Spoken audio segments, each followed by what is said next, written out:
презентация по доклада, който се състои от резюме, увод, изложение с 8 подтеми, заключение и библиография. Ключови думи, които съм използвала предимно са технологии, изкуствен интелект, образование и промяна.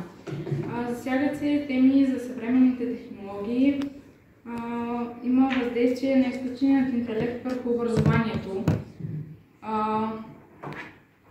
21 век е векът на технологиите. Новото време прави предизвикателства, които е необходимо всички, особено младите хора, да притежават определен набор от знания и умения. Основната цел на технологиите съвременните технологии като средство за обучение, променящи образованието. Основната цел на технологиите е да подобрят учебния процес и образователната ни система изцяло. Изкуственият интелект е технология за бъдещето, която намира много повече приложения днес. Ето и едни от средствата за променящи образованието. Виртуална реалност, геймификация, които всеки знае, всеки играе игри, онлайн уроци, социални мрежи и други. Основната дефиниция на изкуственият интелект. Изкуственият интелект е способността на една машина да демонстрира способности, присъщи на хората, да разсъждава, да се учи и да планира. Той може да доведе до трансформация на начина, по който ние учим, работим и живеем. Изкуственият интелект има доста дълга и разнообразна история, която мен много ме впечатли. Той стартира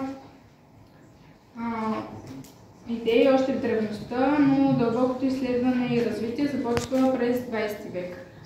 Век по-късно технологията за изкуствен интелект е в действие, създавайки роботи, автономни системи и други иновации.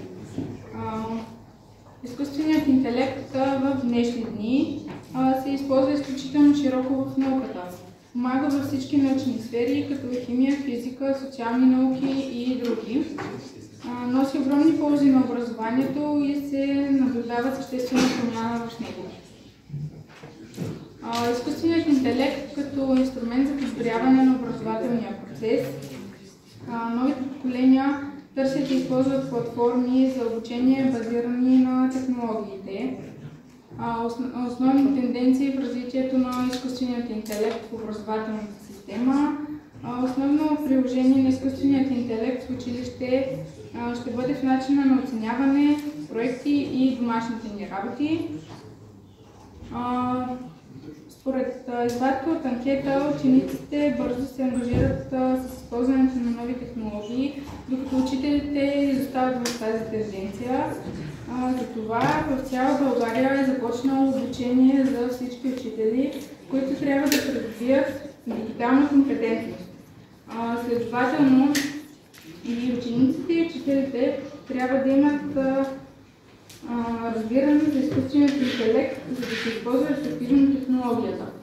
Образованието, бъдещето и изкуственият интелект според науката.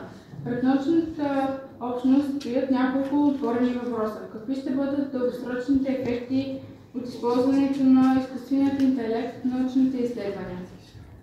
Какъв следва да бъде отговорът на държавните институции спрямо все по-широкото му използване?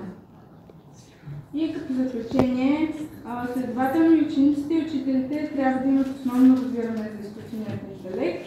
Ето защо изкуственият интелект се разглежда като развиващ инструмент в живота ни.